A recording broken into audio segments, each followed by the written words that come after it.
Hello and welcome to the Week 8 preview episode of the Jefferson My Drinks Fantasy Podcast, the pod on a mission to normalise 8-team leagues. It's just a two-man show. H has got lost in Brighton on his way to Patriots Jaguars at the weekend and hasn't been seen since, so he's nowhere to be seen. And so it's just me and Ian back to give you some mid-season fantasy advice. Good day, Ian. Good day, Pete. How you doing, mate? I'm good, mate. I'm good. Good. My weekend was saved last night. So on Monday Night Football, I was in danger of losing quite a lot of leagues, and quite a lot of leagues are important to me. But some players, as we'll get to in a bit, came through for me. And if you were my neighbour at 4 o'clock in the morning this morning, you would have heard about it. So, I was the same. I had some big players playing last night. So yeah, good game as well. Yeah, there was a couple. I didn't watch much of the Raiders. Unless you're a Bucks fan, then it was a terrible game. I tell you what was good about the Cardinals game was it kicked off. It didn't kick off till 2, which when you're getting up in the middle of the night, I was like, that means as long as I'm in bed by 11, I'm getting a solid 3 hours before I get back to watch this game. And it was over by 4:45. I was like, that's how an NFL game should run. None of this dragging it out. None of this dragging it out for 3.5 hours. Let's just run the ball, throw some completions. Let's get on with it. And it was quite good. On the flip side, did you watch Thursday Night Football? No, I couldn't. I just couldn't get up for it. I couldn't do it. In the history of the NFL, has a team ever looked so lively through 2 weeks and then so awful for the following 5 weeks? I can't believe that the Saints scored 90-odd points in 2 weeks, and now, and they've got a lot of injuries, to be fair to them, but they were absolutely useless. They were. I mean, I have watched it back, and they were just dreadful. Like they can't get Derek Carr and Rashid and Chris Olave back soon enough. Yeah. There's still no timeline for Derek Carr. He's training this week apparently. Olave's still in concussion. So hopefully they get them back this week, but they're 2-5. Without those two, you just don't see it happening. Spencer Rattler with one of the funniest fumbles you'll ever see. He's not. It wasn't really a fumble. It was a strip sack, but it was hilarious. Yeah, he's not playing this week. I did set my alarm for Thursday Night Football. My alarm went off at 1 o'clock. I sat up in bed and remembered it was Broncos Saints, and I thought, no, I'm not doing it. Do you know what? And maybe I'm trying to see this through rose-tinted glasses because, as we've just talked about off air, I'm on my way to Denver this week. I'm going to watch the Broncos on Sunday. But I quite like watching Bo Nix. He's one of those rookie quarterbacks where you're like, I know he was a first rounder, but because he wasn't taken as high as Drake May, Jaden Daniels, Caleb Williams, he's kind of going under the radar a little bit. And he's doing some good, he does some good things. I mean, he missed. There was at least 2 times he had 2 wide open wide receivers and managed to miss both of them. But, he dropped it in between two receivers on different levels, didn't he? Yeah.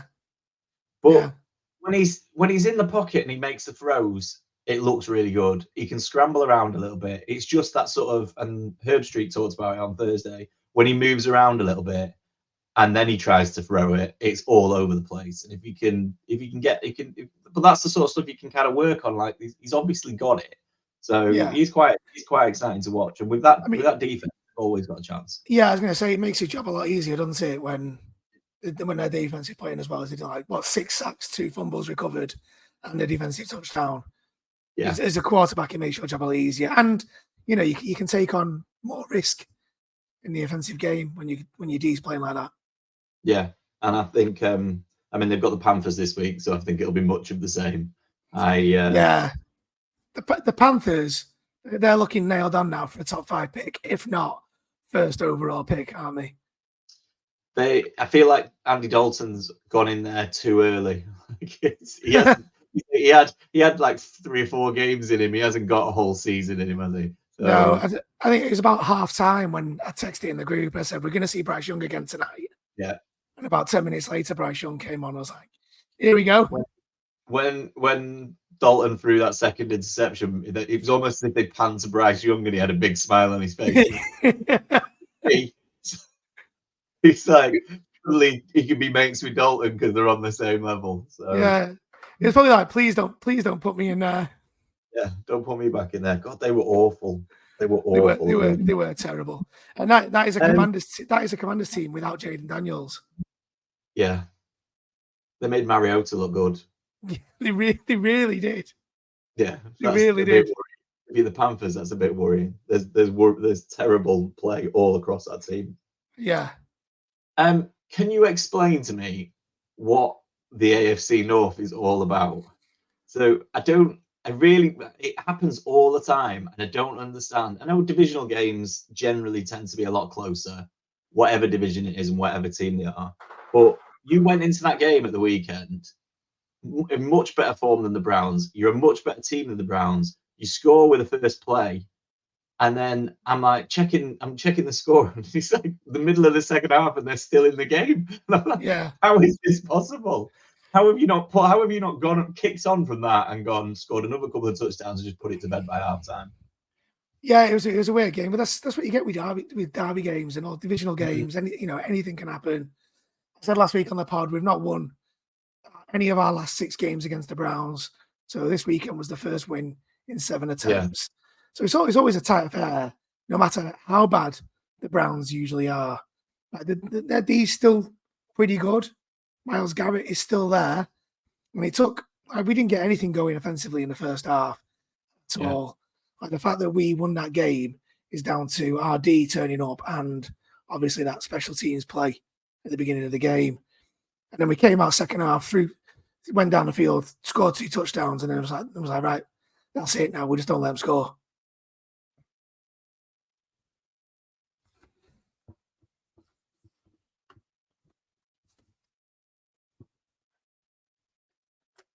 Sorry, mate. I didn't hear what you said then. You went mute on me. Oh, I went on mute. Can you hear me now? Yeah, yourself. Yeah. I just disappeared for a second. Yeah. What did you think of the Browns fans cheering when Deshaun Watson blew his Achilles out? Well, it just shows how bad things are in Cleveland, doesn't it? I mean, it's not a great look. It's not a great look when your fans cheering that your season's over, and it's an even worse look when Myles Garrett is in the press immediately after saying he's done nothing wrong. He's such a nice guy. I don't know why people hate him. Really, Myles? Come on. Yeah. Jameis Winston was defending him as well. So I was like, there's an element of you've got to get behind your teammates. But I think they'll be a little bit more exciting to watch with Jameis Winston at quarterback. That's kind of what I've been waiting for all season for it to happen. The rumors are it's going to be DTR. It's going to be Katarina Johnson-Thompson. She'd probably do a better job. Yeah, well, other than a couple of outside runs, DTR threw 2 interceptions and didn't look great passing the ball. Like, at least Jameis came out and started slinging it, which you would expect from Jameis Winston. But other than he was running to the outside. Other than that, Dorian Thompson-Robinson didn't look great. Oh. And if I was a Browns fan, I'd be screaming for Jameis. Yeah, I think they're not gonna make the playoffs now. So just for the level of excitement in terms of watching the games and potentially having something to root for. We've said this before. I'd rather see Jameis Winston throw 30 and 30 again than somebody who doesn't do anything. So yeah, absolutely. Did you see that stat that this year's Browns is officially worse than the 1-31 Browns? What, in terms of yards per game, points scored? Basically, their entire offense in every metric is worse than other than the win-loss record. Every stat is worse than the one whatever it was. Yeah. Oh my God. Which is that's historically low in terms of the worst run by any team in the NFL ever, and this team is apparently worse than them. So that's how good Deshaun Watson. That's amazing. And they are paying through the nose for Deshaun Watson to again do nothing for the rest of the season, just like last year. 60 million. Are you feeling better about the Bengals after a couple of wins? Yeah, I am. But it's one of those we can't seem to get a game where everything clicks. Yeah. It's either the defense are looking good, but the offense doesn't look great. This week, special teams turned up, offense turned up in the second half. If we can get a week where everything just clicks together, and I think we are coming into form. The defense is coming into form at the right time. Like start of the season, we were terrible. We've got our 2 interior defensive linemen back, and BJ Hill and Sheldon Rankins. And over the last 2 weeks, we have stopped the run completely. So if we can just get the offense back to where it was 3 weeks ago, I think we'll be fine. Yeah, I think this will be. I think me and H said when you weren't on a couple of weeks ago, me and H said that you had back-to-back games against the Giants and the Browns, and you had to win them too. And then suddenly, like you got the Eagles this week, that'll be a really good game. I'm looking forward to that. Do we think H has got into hiding because the Texans got beat the weekend? Tough loss that as well, isn't it? Losing to a walk-off field goal. It was a field goal, only that won it. Yeah, it was. Yeah. I mean, Jordan Love looked good, didn't he? 3 touchdowns. For a couple of interceptions, though, early on. He did, but interceptions don't always go back for a pick 6, do they? No. So you don't mind interceptions if he's throwing for 3 touchdowns. No, he does look good. He's a good quarterback. Yeah. Did you know in this game, Josh Jacobs caught his first ever TD pass? Yeah. Ever. Unreal. He's been in the league for like about 6 or 7 years. I think I'd heard that stat on a podcast or something in the summer, and then obviously it's been going around because I was watching Red Zone and Scott Hansen was basically talking over the commentator, and they were both saying the same thing. Oh, really? Yeah, that's the first pass. That's the first pass he's taken for a touchdown in like 211 attempts. It was the longest run of any player ever in terms of like receptions without a touchdown. So no, I didn't know that. I was watching Bengals instead of Red Zone. Yeah, it's obviously been highlighted within NFL media and their various partners that this is a big thing and we need to talk about it. So he looked a little bit better. Yeah. Do you want to talk about the Colts? Not really, no. No update on Anthony Richardson. No, it just is what it is. We're 4-3, and I think it's an example of really good coaching, to be honest. Because there's not really a hell of a lot else to say about it. We're missing Jonathan Taylor. The wide receivers are never going to click properly with Richardson. It's going to take him time if he ever gets it, and we're just going to stumble through winning enough games to get to about 500 at the end. We'll either be 8-9 or 9-8 at the end of the season. He's not had a 50% completion rate yet, has he? No, which is not good enough. No, it was 10 of 24 for 129 yards. This week he's well under 50% on the season. It's just that's not an NFL QB. But if there's any time to play the Dolphins, it was this week, wasn't it? Yeah. Two are due back this week. Well, potentially, yeah. There are rumors going around that Tua could be back for week 8. And my God, how they need him. It gives me a couple of. I mean, we'll get to selection nightmares at the end, but it gives me a couple of problems in terms of do I put players back in like HM or Jalen Waddle, who you've got everywhere. Yeah, and Jalen Waddle's in some of my teams just because I haven't got any other options. But where I've got other options, I'm taking him out.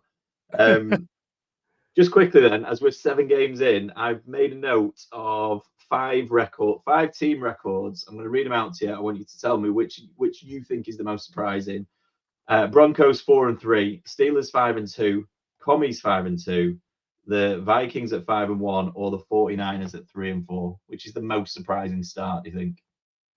Well, I think it's got to be the 49ers, hasn't it? At 3-4. I think everyone that was doing preseason predictions had the Niners getting to at least the championship final again. And to start 3-4, they've not had McCaffrey all season, but they've still got other weapons. And it wasn't until this week when it really became a problem, was it? No, I think that's it. They're struggling with injuries now, but they've had enough.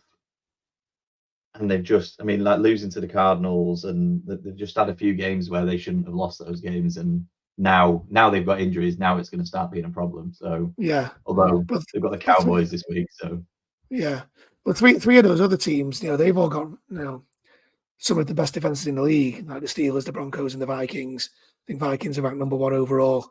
And I think the Niners' D's dropped off a bit this year as well. Yeah. So That was a bit. that'd be before, why. Before we wrap up the first quarter, I don't know if you've seen this. They didn't make a big deal out of it, but when they talk to the coaches at halftime as they're sort of running off. Oh yeah. I was watching the Cardinals Chargers last night, which, by the way, was aesthetically very pleasing. Two very good uniforms going up against each other. I was a big fan of Yeah. that. And Not much going on through the air though, was there? no. Well, to be fair, Herbert had about 350 yards. He just can't get it. He's just got anyone who can catch the ball inside the end zone. They interviewed Jonathan Gannon, and he talked about his defense, and he was pleased with them and stuff. But he said we need to come back out and play with motor and violence. And I was like, that's one of the best. It's one of the best quotes I have ever heard from an NFL coach. So it sounds like a band name, doesn't it? Like, Yeah. What are you going to watch tonight? Oh, we're going to see Motor and Violence with their new song, 10-Car Pilot. Big fan.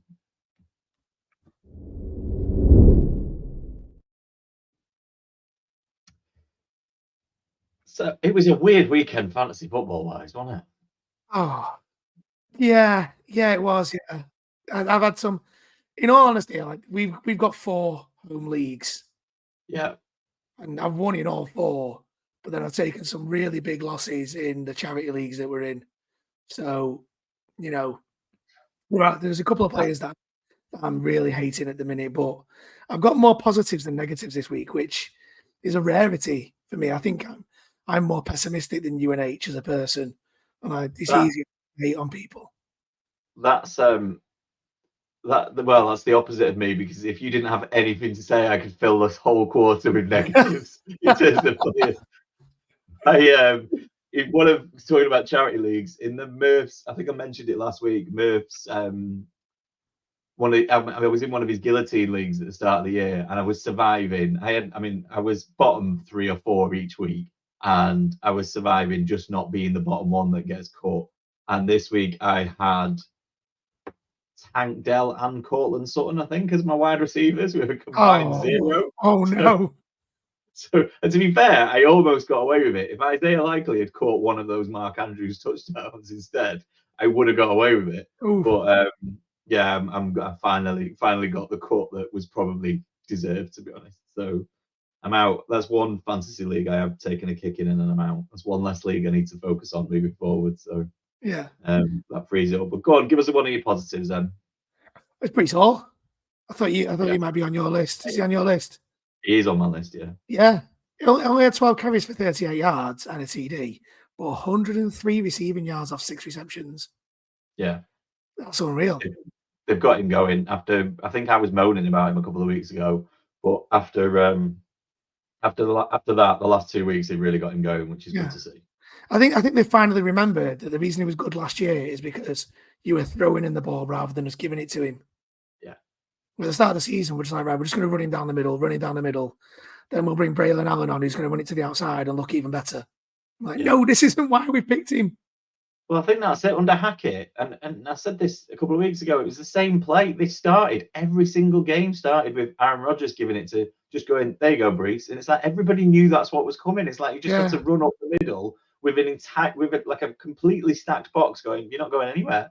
And then they've got 2nd and 11. And it's like, right, well, where do we go from here? And they were on the back foot. They were going 3 and out so many times. And obviously, I know they didn't win on Sunday, and we'll probably get to that at some point, or maybe we've glossed over that at this point. But yeah, it's good to see him putting up numbers. I needed that in a couple of leagues.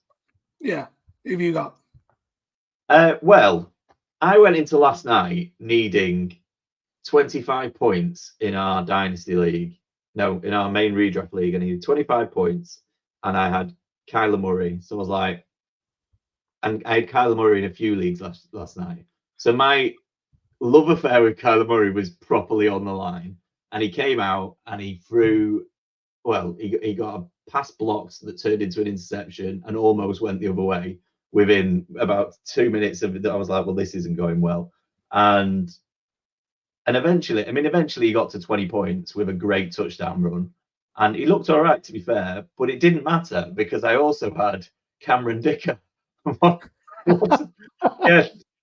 And going into the weekend, I've got Brandon Aubrey in a few places, and I've got CD Lamb and stuff. And I was like, "Oh, CD Lamb's out." And honestly, I was more gutted that Brandon Aubrey's out because I was like, "He's so reliable." When you've got to play a kicker, I mean, someone like him, it's like he's going to score points at some point, and he's 50, 55 yarders, no problem.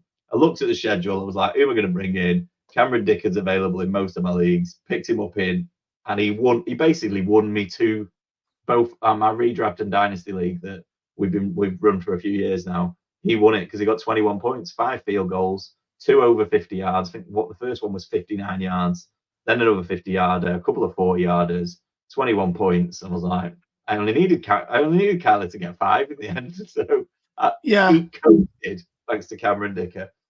Yeah, I mean, I can agree with Cameron Dicker, and it's random. It's not random. It's rare that we give kickers shout outs in this section. Yeah. And it's just a reminder that kickers are people too, but Cameron Dicker saved me in Murph's Squid Game as well. Yeah. I was adrift. And the Squid Game kickers in Murph's league, they get 0.1 points per yard for field goal. Cameron Dicker scored 55 points. Yeah. To keep in the Squid Game. That league relies on having a good kick, a couple of good kickers scoring. So if you had Cameron Dicker this week, you're absolutely laughing. But it also highlights the point that when you are drafting, make sure you look at how the scoring works. Yeah. Because there's people that didn't look at the scoring when they drafted and they didn't draft kickers. No, they didn't take them early enough.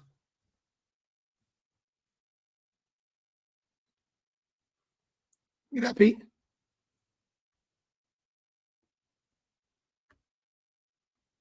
You back?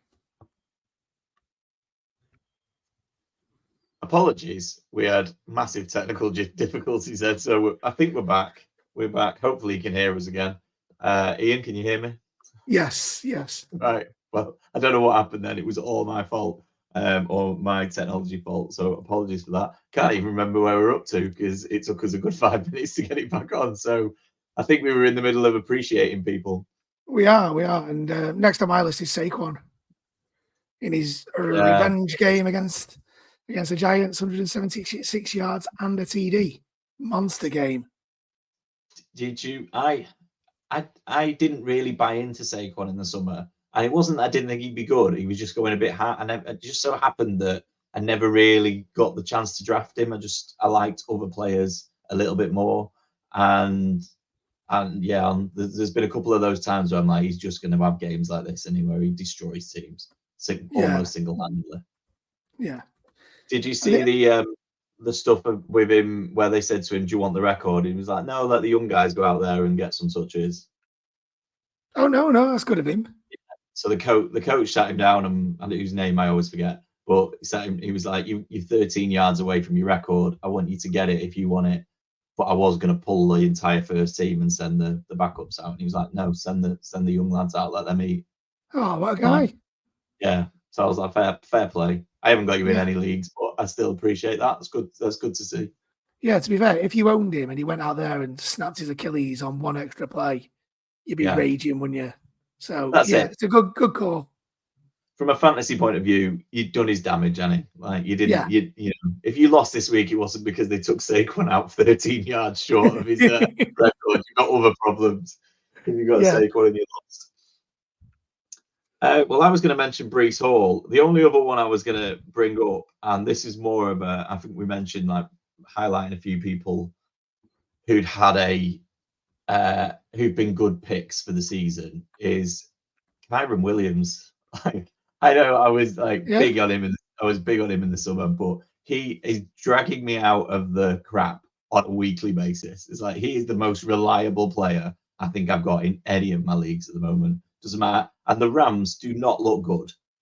They're sort of piecing bits together. They got to win at the weekend. They're clearly waiting for Cup to come back, but it's not working. But he still manages to find the end zone twice, and that's 9 touchdowns in 6 games this year. He is about as reliable as a fantasy asset gets at the moment. Yeah, he's probably the best punt returner in the game, isn't he? I told you it wasn't a worry. What a player. Yeah, to be fair, while we're on the Rams, one of the players that I am hating this week is Jordan Whittington. Because I looked at him and I thought, 2 weeks ago he had 8 targets. Last week he had 10. And I thought, Cup's still out. Jordan Whittington's going to have looks. He's going to do stuff. Didn't get a single target. Scored 0. I'm like, what's that? What's that about? They are a proper one of those offenses where they've got two main pieces in terms of wide receivers, and they're both out at the moment, and everything else is just. It feels a bit like guys off the street. It's like they're just pulling people in. It's like he can make a play today, and he can make a play today, but there's no one, even like Tutu Atwell or people who've been good in the past at various points. There's no one I would trust to pull it out on a game by game basis, unless you literally are in the dregs of I need to find something on waivers. And you just take a flyer at one of them. There's nothing you can trust there. No.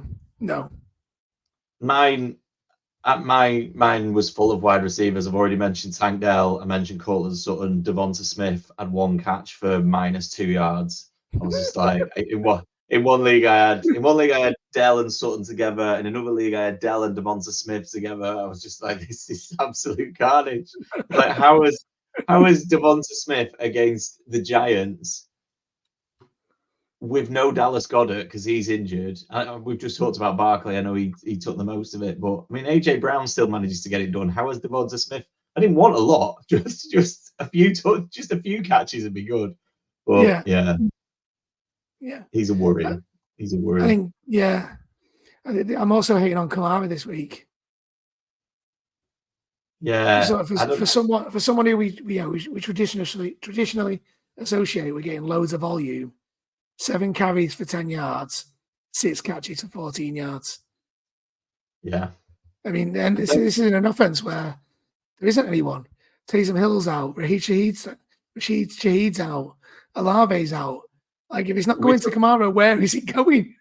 Yeah, we talked about it on our sort of group messages before the game on Thursday. It was like, if you had Kamara going into Thursday night with all those players out and a rookie quarterback who's going to need to lean on his run game, you would have been really excited about playing Kamara, and it just didn't happen for him. Didn't happen at all. No. He's had some big games. You'd start to wonder whether I was actually right, and he's done, mate. This could be it. I was just 7 games early. Yeah. There are 2 players that I would like to give a shout out to for good performances, and one of them I'm dying a little inside really because it's George Pickens. Yeah. First touchdown of the season. We're only in week 7. Good job, mate. 111 yards off 5 receptions, 22.1 points. I didn't like the interview he gave where he basically said he'd been putting in extra hours and trying a bit harder because Russell Wilson was coming in to play quarterback. And I was like, surely you should have been doing that anyway. Why weren't you doing that for Justin Fields? If you were doing that for Justin Fields, maybe Russ wouldn't even be starting. No. It's mental. Well, Russell Wilson actually looked pretty good though, didn't he? Do you know what? I haven't had a chance to watch the highlights back. I couldn't. Everything about Sunday was planned to stay up and watch Steelers Jets because I just really wanted to see how it all played out. And then there was this voice in my head going, but it's Steelers Jets. Like somehow this is going to disappoint you. And it looked like a good game. And when I woke up in the morning and saw he'd had that game, I was like, oh well, maybe they were right playing Russell Wilson. But yeah, maybe Tomlin knows what he's doing. I can't help but think he's going to have maybe 2 more weeks, and then at some point he's going to completely implode when you just least expect it. So, well, here's the thing: like we see it happen all the time with backup QBs that come in and look all right for a couple of weeks. Like we had it last year with the gastronaut Josh Dobbs, looked good for 2 games, then went off a cliff, and it's all because the teams don't know what they're going. There's no tape from this year on Russell Wilson. Yeah, he's a vet, he's an experienced player. You got tape on him from the Broncos. You're not getting any tape on him from the Steelers. So you don't know where his looks are. You don't know his progressions. You don't know his checkdowns. So he is going to come out and he's going to hit teams cold. So he's going to have a couple of good weeks. But eventually, the team's going to clock on to how he's operating within the Steelers offense. And his production's going to drop again. And then in 3 weeks' time, we're going to be talking about, is it time to bring Justin Fields back? So I think for now, it looks all right. And I mentioned Steelers in one of my sort of surprise records after 7 weeks at 5-2. And whilst, I didn't expect the Steelers to get to 5-2. I think when you look back at who they've played, it's not really that much of a surprise that they're 5-2 because there were winnable games on that schedule. Raiders being a perfect example. They played the Chargers, Falcons, played the Broncos before the Broncos got going. Yeah. And when you look at the schedule over the next few weeks, they've got the Giants at home on Monday night, which, by the way, I've timed being in America completely wrong because I was just like, so excited about being able to watch a Monday night game without getting up in the middle of the night, and then realized it was Steelers Giants. I was just like, what? I'm not going to the pub to watch that. I can't watch, and that's more, to be fair. And it sounds like I'm having to go at the Steelers again. That's more on the Giants than the Steelers because the Giants are a tough watch. And then they've got the Commanders, which would be an interesting game, and then they've got 4 games in division: Ravens, Browns, Bengals, Browns again on the bounce before they finish with Eagles, Ravens, Chiefs, and Bengals. And I'm just like, that is a horrendous run. That's a tough end to the season, yeah. And it screams to me that they're going to finish exactly where we thought they were going to finish, either 9-8 or 10-7. They might squeeze 10-7 out of it now because they've had such a good start, and they're still not going to know who their quarterback is. They're not going to have a quarterback under contract for next year.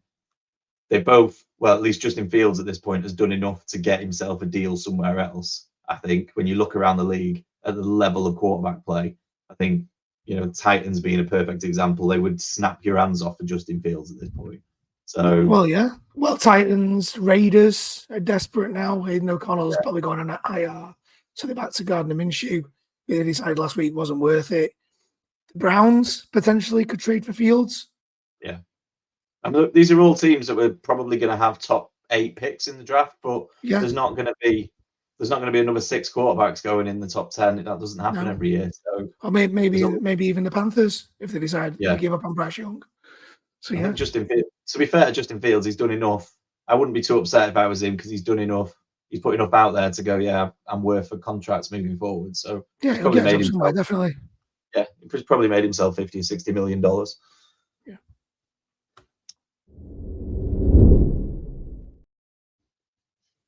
Right. Fantasy game day. Good news. I remembered to do it. Right. Don't follow this up with bad news. Even more good news. we won some money. Get in. So, as discussed on last week's episode, H picked the captain, which was Justin Jefferson, which is a good shout. He went for 42 points as captain. I did what I usually do and backed that up with Sam Darnold, who did all right. He got 16 points. But where we really won it was with the Jahmyr Gibbs pick, 32 points from Jahmyr Gibbs. We had a few that didn't get much. I mean, most only got 3. JSN and Judy combined for 8. I expected a little bit more out of JSN in that game. But Drake London got 18, and then Zach Ertz got 14 as well. We ended up out of 351. We finished 60th with 134 points, which was enough for £19.87. Well, hey, well done, Pete.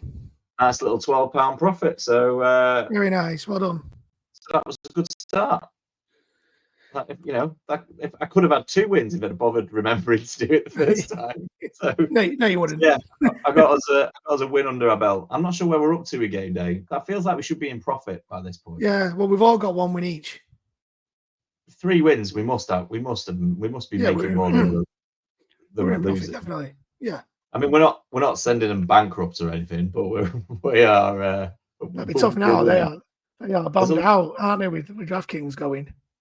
And I finished. I played in one of the £3 games they've got as well, and I finished 100th out of. But there was like 600. I looked at it. I was like, I finished 100 because there's like 600 in it. That was enough to basically double my money, or just a little bit more than double my money. I think about £7.99 or £8 back out of it. So I was like, can't go broke making a profit. All right. So it's your turn to be captain this week. It is. And I haven't got that far yet. That was the one thing I forgot to do. So I will pick a captain, and we will put it on. We will put it on socials.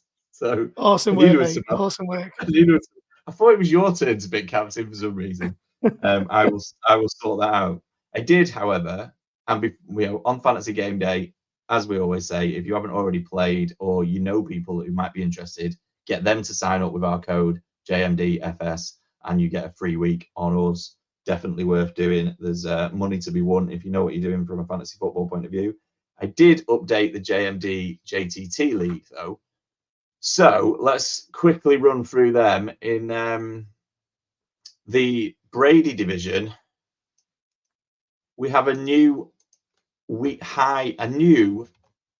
record weekly score for the entire series.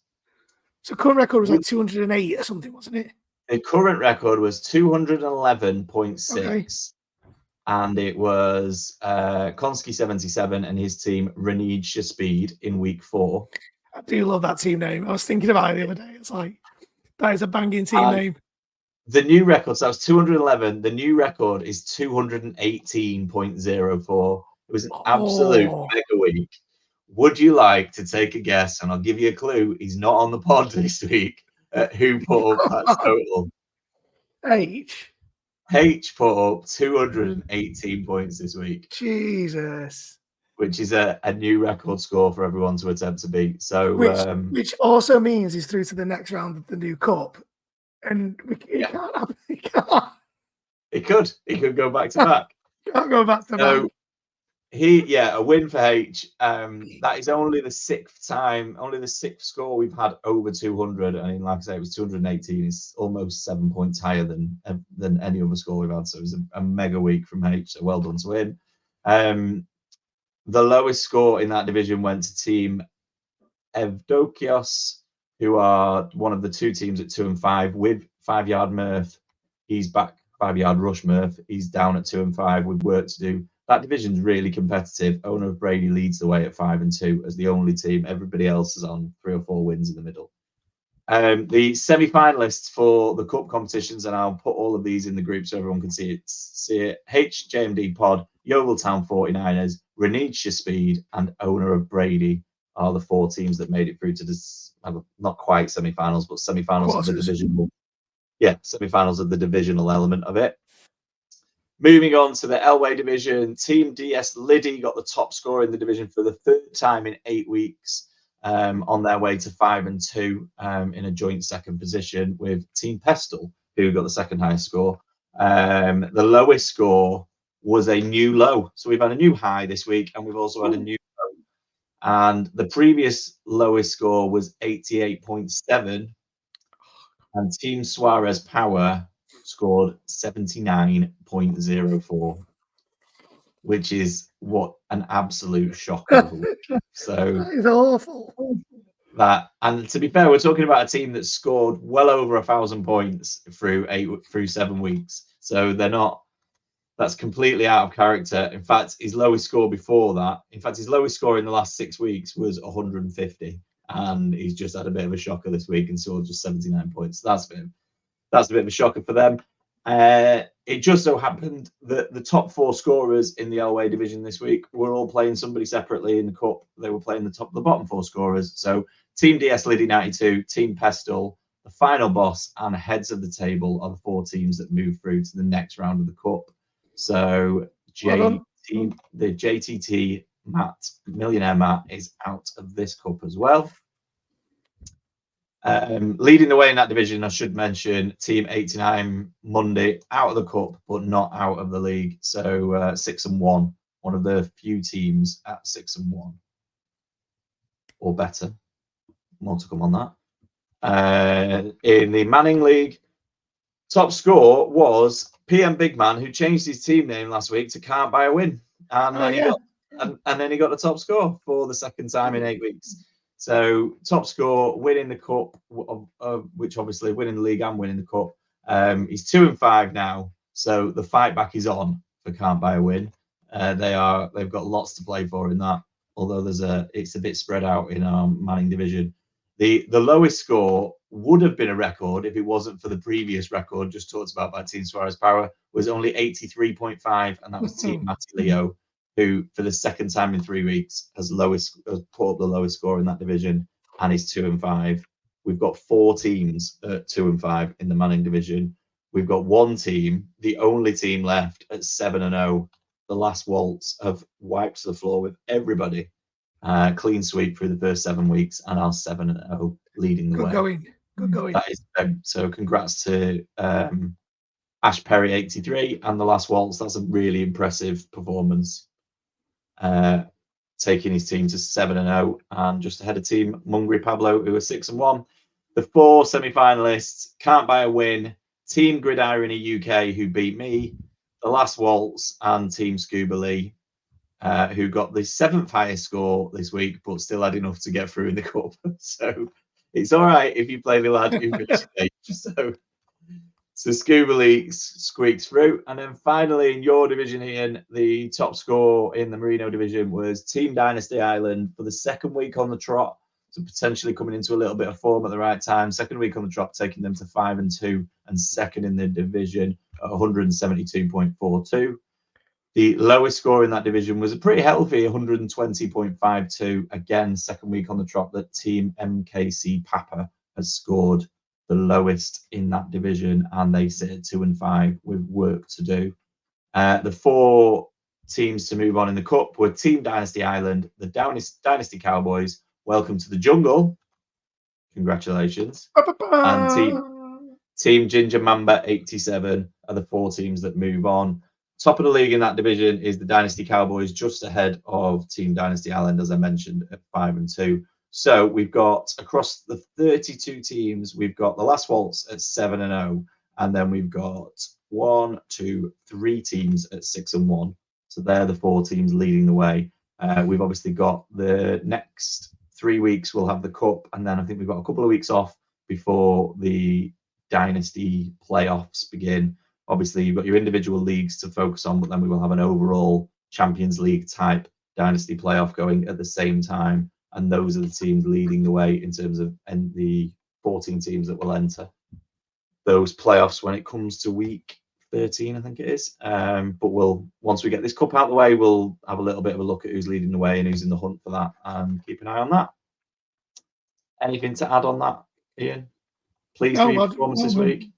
Yeah, I had a good week, and just well done to everyone that made it through to the next round of the cup. Yeah. Like I say, I've already done the graphics, so I will stick them in the relevant groups when I get a chance, and then everybody can see where they're up to and who they're playing. It's in division, so it's a bit easier to see until we get to the last week. Waivers. Is it waivers? It is, yeah. Waivers. Who are you looking at on waivers this week? I've got a few, actually. Mainly down to injuries. It's been a tough year, hasn't it? It feels very attritional. Like, if you're going to win your fantasy league, it feels like you're going to do it because you've suffered less injuries than anyone else. So it's down to a bit of luck as well. Yeah, they always say you don't win it at the draft, and I think more than ever that's coming true. Like, I feel like if I make it to the playoffs, the teams that make it to the playoffs are going to look so different to the teams that I drafted and thought were brilliant in back end of August, start of September. It's just a crazy year. Yeah. So my first one is Jalen McMillan at the Bucks. So Godwin, if you weren't aware, Godwin dislocated his ankle last night, so he's going to miss at least a few games. Mike Evans is having an MRI today on a hamstring injury, so he's not going to be back for this week, which is very unlikely. Which means Jalen McMillan is definitely in line for some high usage, because I just can't see it being Sterling Shepard.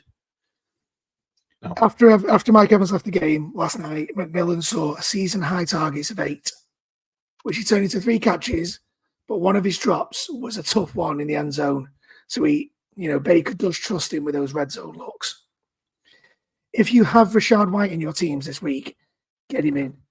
None of this, they're going with the hot hand, they're going to play Bucky Irving. They're going to play, the other running back. Can't remember his name now. Sean Tucker, thank you very much. Rachaad White is the passing down back. He is going to see loads of targets this week. For those reasons I've just mentioned, also look at Cade Otton.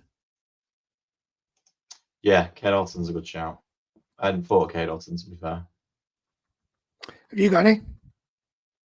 Well, to be honest, Jalen McMillan was the first one that sprung to mind when I heard that news this morning. My other one is, or the other wide receiver, I suppose, that I'd thought about was Juwan Jennings, if he's available. And I don't like there's doubts about him, and I don't know whether actually Ricky Pearsall muddies the waters a little bit in that they've got different options. Whereas I think at Tampa Bay, McMillan is next in line, isn't he? He's already shown he can do it. He's had a few plays at various points across, and you take out the two top receivers. I think McMillan's going to be the next man up.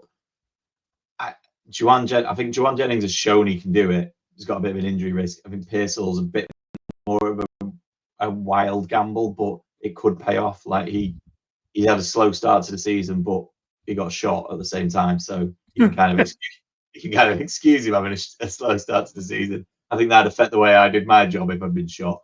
But yeah, I think one of the 49ers is another place to look at, I suppose, is the long and short of what I'm saying. Yeah, that's a fair point. I saw someone, I can't remember who made the joke, it might have been NFL memes, that Ricky Pearsall literally got shot through the chest pre-season and has played more football than McCaffrey. Yeah. Which is ridiculous. There's still no sign of McCaffrey making any return, is there? No, it's just silent, isn't it? The other one, and I don't want to say it, but I'm going to have to. Alexander Mattison, if he's still on your waiver wires, is getting the ball a lot. Like that's all. I mean, running backs are hard to find, and I don't know. Like when you watch Red Zone and there's only 3 games in the late window, so you obviously see a little bit more of that. It felt like Mattison was getting the ball all the time on Sunday, and I just I don't know what's happened to Zamir White, but he's not the player that they obviously thought he was, or he's not happening for him. And I feel like as soon as I bring Mattison into any of my teams or try and get him in and play him, he's going to turn into the Mattison of last year, and I'm just going to be like reliving the past. But for now, he looks pretty good. And I mean, other than losing Devontae Adams, it's just another option for them to go to at running back, isn't it? Because they haven't got the wide receivers. I'm so happy you said that, because he was my waiver wire shout last week, and you were like, "No, not having it." And it's come full circle, and we're back on the Mattison train. So my last one is a receiver, and it's a desperation play, and it's Jerry Jeudy, who is available in pretty much every 8-team league you can find. So I like it. I think it's a good shout. On Sunday, with the Sean and Dorian Thompson-Robinson as QB, Jerry didn't have a single target all game. Jameis Winston came in, threw 11 pass attempts, and 5 of them went in Jerry Jeudy's direction. Yeah. So if Jameis is going to be the quarterback for the Browns, his number one priority is obviously just get it to Jerry Jeudy. I think the other 6 went to Njoku, but Njoku's not available anywhere. So the Browns have got the Ravens this weekend, which is likely they're likely going to get a battering. So they're going to be airing it out. This week is not the week to be playing Nick Chubb. This week is the week to be playing your Jerry Jeudy's, your David Njoku's. Were you really excited to see Nick Chubb back? I was. I've got him in so many leagues, and he scored as well. I was like, yeah, it's against us, so I hate you a little bit, but well done. He was always going to score. I thought as soon as that game started, I thought I should have put a bet on him scoring. I didn't think he was going to have a good game. I didn't think he was going to get a load of touches, but I thought this is crying out for them to get the ball at the 2-yard line and bring Nick Chubb in and just force him over the line. So, yeah, fair play to him. He's recovered from a ridiculously bad injury. He will have had to work really hard to get back out there. I still don't think it'll work in the long run. I still don't think he's going to be a top 15, 20 back anymore, but fair play to him to just get out there. That's an impressive feat.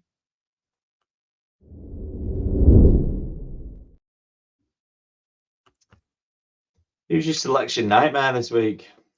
So mine's it's a tasty one. It's not a bad one like you came up with last week.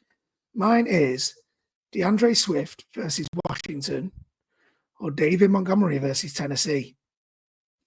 So the selection nightmare should be good this week because there's no bye weeks. No one's on a bye this week. What is that all about? Yeah, week 8, no buys. I clearly Fantastic. don't understand, but Yeah. like, was it week 6? My teams were decimated in week 6 because there was like, felt like half the league was on bye, and then 2 Yeah. weeks later, it's like, oh no, there's nobody on bye. I'm like, surely you could spread this out a little bit more. Yeah. And also, friendly reminder to everyone in the UK, our games are 5 o'clock this weekend. UK games are an hour earlier. Yeah. So Nice. mine is Swift against Montgomery. So it's RB15 versus RB12. So Montgomery has the edge in terms of performance so far. But Swift did have a slow start to the season, and he's got a better matchup against the Washington D. Whereas Monty is up against the Titans D, which is basically the only good thing coming out of Tennessee right now. Yeah.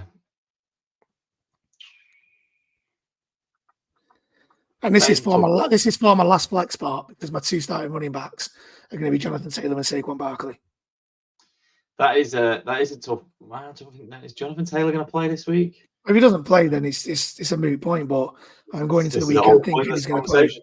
Yeah, But that's a tough one. I think you're tempted to say Montgomery because I think the fact that the Bears didn't play this week means that it's back in the depths of my mind. But I mean, I picked Caleb Williams up in a couple of places last week when I knew he was going to be available and he's starting to look good, and because I think the Bears are starting to click, and that is the sort of game that they could go a bit more toe to toe. And I mean, I would imagine the over under of that game will be about 50 points because yeah. they've both shown they can score points now, which leans that way. The flip side is the Lions could easily could get 14, 17 points up in that game and then just run the ball all day long. And yes, that means Jahmyr Gibbs will get some, but that means Montgomery's going to get some. So it's a tough one. I think I would lean DeAndre Swift because of the scoring. But it is a tough one. I could see that going either way. That is a proper nightmare. Yeah. All right. Okay. Cheers, mate. Swift it is then. I would lean Swift. Final answer. I think that will definitely be worth putting out on social to see what the masses think. But yeah, I would lean Swift. So mine's a 3-way, and I only need one of them. It's half PPR, and this comes from the fact that Marvin Harrison, it just isn't happening for him. So do I stick with Marvin Harrison away at the Dolphins? Do I flip it over to DJ Moore at Washington in that game we've just talked about, or do I go to the other side of the Marvin Harrison debate and put Jalen Waddle back in with Tua back at quarterback?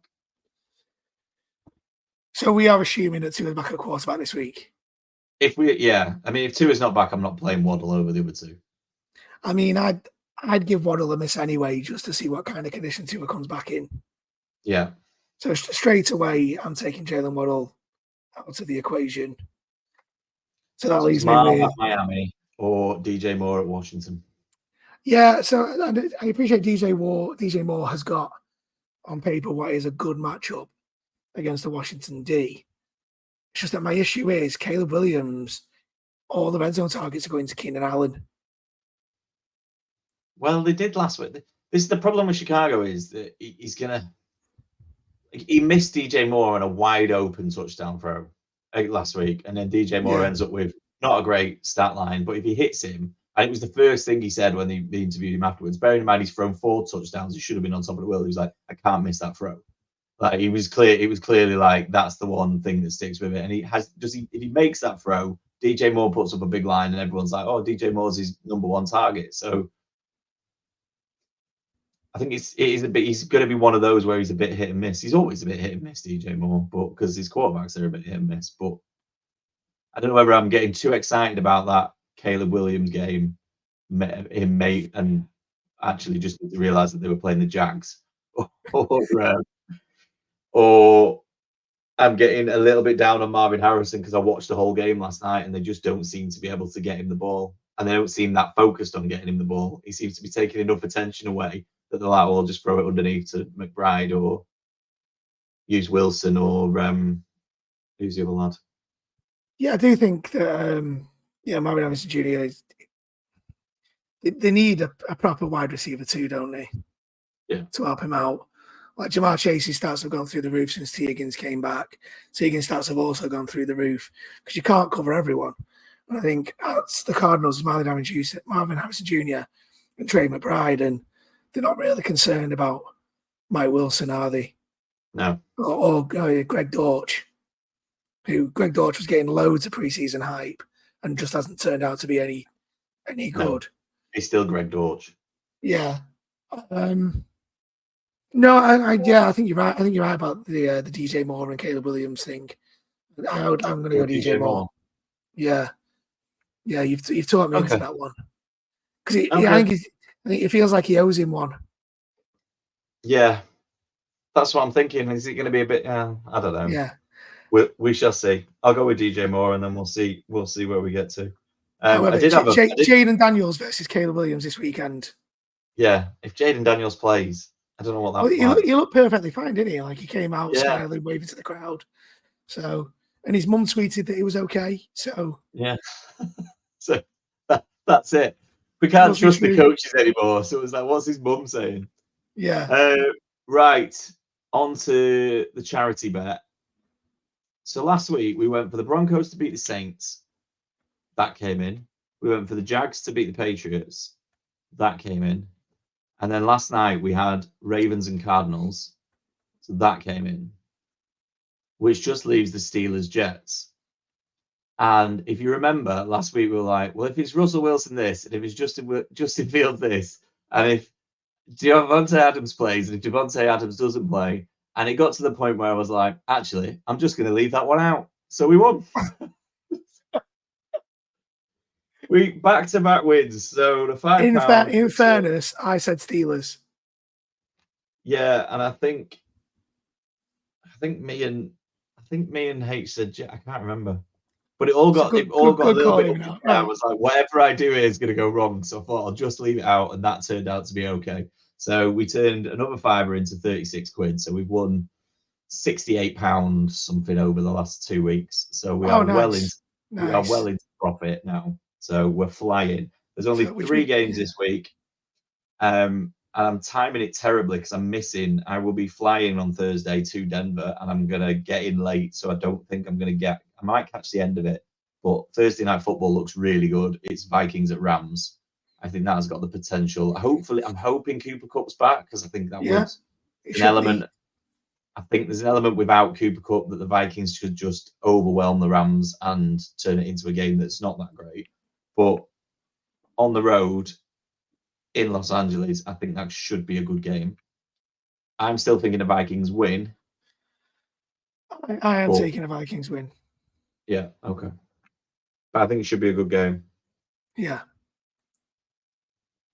And it wouldn't surprise me if I get off that plane and it's halftime and the Rams are up by a touchdown on a Kyron Williams touchdown, obviously, because he's the only one who seems to be able to score for them.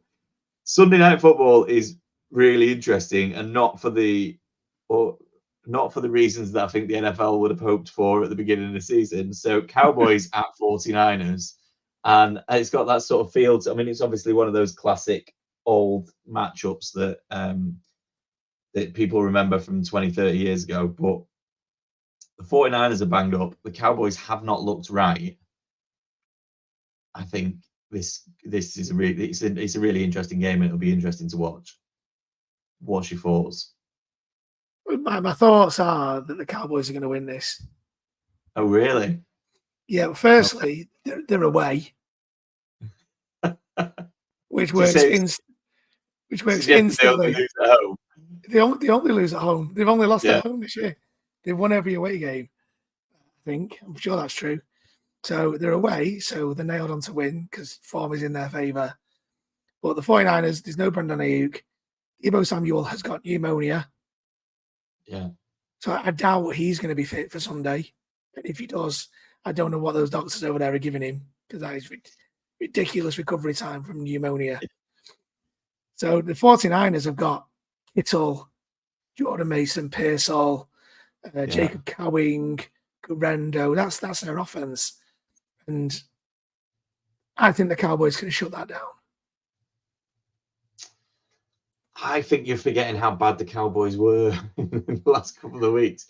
The big question is, have they sorted it out in the bye week? Or like, I think this is a massive game for the Cowboys. Like they don't necessarily have to win it, but they have to come out and compete and look like they've found some answers while they've had a week off. Yeah, this is their week to make a statement and go, right, we beat the Niners, and hope that no one says to them, well, actually, have a look at the Niners roster. You've not really beat the Niners. I think in terms of the Cowboys' confidence for the rest of the season, this is massive. Yeah. I'm quite happy to go with you. If you can't beat them now, you're not going to beat them. You're not going to beat them in the playoffs. I'm happy to go with you because I think it could go either way, and I think you're right. If Debo's crucial. I think if Debo misses, I don't know whether he can scheme up enough.